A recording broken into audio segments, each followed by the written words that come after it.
নতুন সপ্তাহের জন্য পিতা ঈশ্বরের ধন্যবাদ দিই।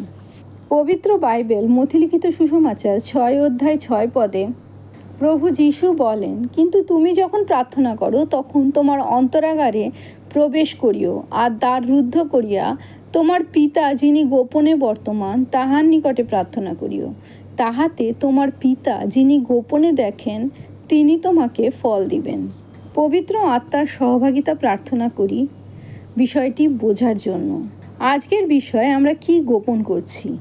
আমাদের প্রত্যেকের জীবনে কিছু না কিছু গোপন আছে, সিক্রেট আছে, যা আমরা সবার কাছে তুলে ধরতে চাই না। কিছু কিছু সিক্রেট বা গোপনীয়তা কোনো মানুষের জীবনে দুর্বিষহ হয়, যা সে নিজেও মনে করতে চায় না, কিন্তু তার অন্তর থেকেও কখনো যায় না। সেই গোপনীয়তা হয়তো প্রকাশ পেয়ে গেলে সমাজের চোখে লজ্জায় পড়তে হয়। আবার কারোর কাছে কোনো গোপন পাপ সে পোষণ করে চলেছে। সেই পাপ যাচ্ছে চারপাশের কাউকে বলছে না, কিন্তু তাকে তা কুরে কুরে খাচ্ছে।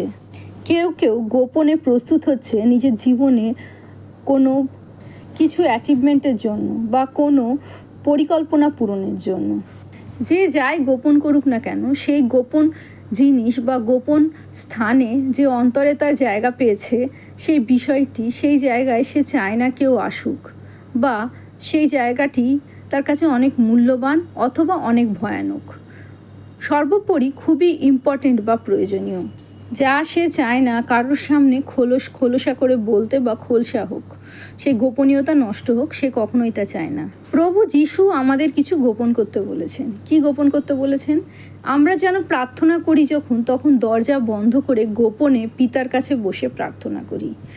এবং আমরা যখন তার কাছে প্রার্থনা করি, সেই পিতা যখন দেখেন আমরা তার সাথে গোপনে প্রার্থনা করি, শুধুমাত্র আমাদের ঘরের দরজা নয়, আমাদের মনের যে সকল দরজা তাও বন্ধ করে তার কাছে আসি।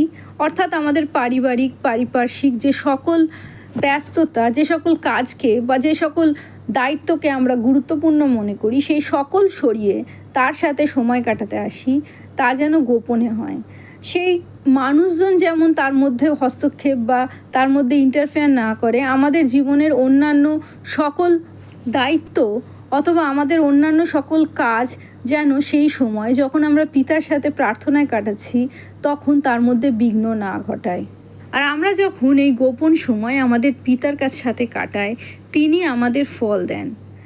এই বাক্যটি পড়ার সাথে সাথে আমাদের মনে হতে পারে যা প্রার্থনা করতে এসেছি পিতা হয়তো সেই ফলই আমাদের দেন, কিন্তু কেজেভিতে আমরা দেখতে পাই লেখা আছে, and thy father which seeth in secret shall reward thee openly. পিতা যিনি আমাদের গোপনে দেখেন তিনি আমাদের পুরস্কার দেবেন, আবার খোলাখুলি মানুষের সামনে। যাদের কাছ থেকে আমাদের প্রার্থনা জীবন আমরা গোপন করছি তাদের সামনে তিনি আমাদের পুরস্কার দেবেন।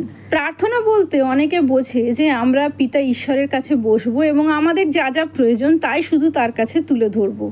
প্রার্থনা কিন্তু শুধু তাই নয়, আমাদের কি প্রয়োজন তা আমরা পিতা ঈশ্বরকে নির্দেশ দিতে পারি না যে আমাদের জীবনে এটা প্রয়োজন, তুমি আমাকে এটা দাও।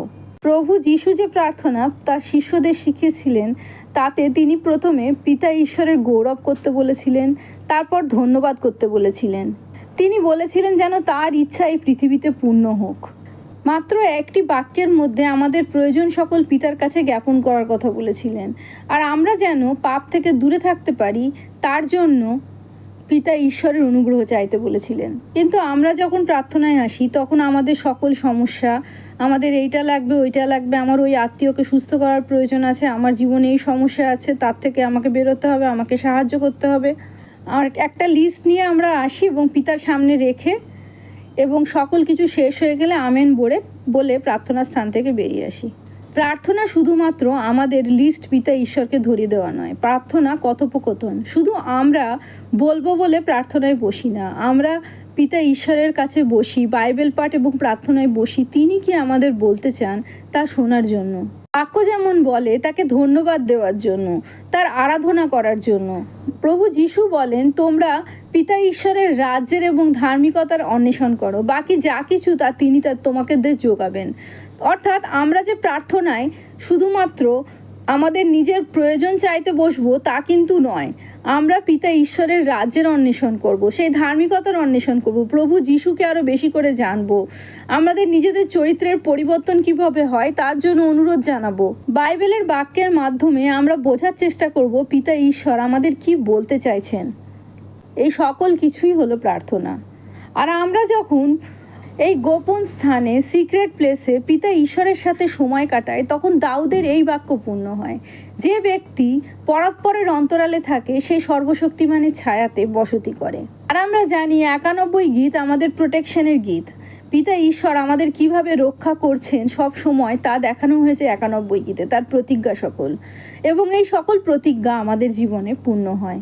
আমাদের জীবনে যা কিছুই গোপন আছে না কেন, সেই গোপন যদি কোনো উন্নতির জন্য হয় তা অবশ্যই পিতা ঈশ্বরের কাছে রাখি আমরা, এবং তার সহযোগিতায় সেই পদক্ষেপ আমরা উত্তীর্ণ হই, সেই গন্তব্যে আমরা পৌঁছাই। কিন্তু যে সকল গোপনীয়তা আমাদের জীবনে কুরে কুরে খাচ্ছে, আমাদের এক দুঃস্বপ্নের মতো, যা আমরা মানুষের সামনে আনতে চাই না, সেই গোপনীয়তা আমাদের সেই জেলখানায় বন্দির মতো বন্দি করে রাখে।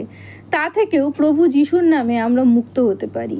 আমরা সেই সকল দুঃস্বপ্ন থেকে মুক্ত হতে পারি সেই সমরীয় নারীর মতো, যেমন যখন সে প্রভু যিশুকে চিনতে পারলো, সে তখন সবাইকে বলল, আমি কি করেছি সেই ব্যক্তি সব বলে দিয়েছে। সে কি মসিহ নয়? যে জীবন সে সবার কাছ থেকে গোপন করতে চাইলো, প্রভু যিশুকে জানার পর তার সেই লজ্জা, সেই গোপনীয়তা কেটে গেল। সে বুঝলো তার সেই গোপন জীবনের জন্য পিতা ঈশ্বর তাকে অস্বীকার করছে না। প্রভু যিশু তার দান থেকে তাকে বঞ্চিত করছে না, তাকে ক্ষমা করেছে এবং আর একটা সুযোগ দিয়েছে। আমাদের সকল গোপনীয়তা যে খারাপ দুঃস্বপ্নের মতো আমাদের মৃত্যুর দিকে নিয়ে যাচ্ছে, তার থেকে প্রভু যিশুর নামে আমরা মুক্ত হতে পারি, স্বাধীন হতে পারি। আর প্রভু যিশুর নামে পিতা ঈশ্বরের সাথে যখন আমরা গোপনে আমাদের সময় কাটাই, তখন তিনি আমাদের পুরস্কার দেন ওপেনলি, সবার সম্মুখে। প্রভু যিশুর জয় হোক।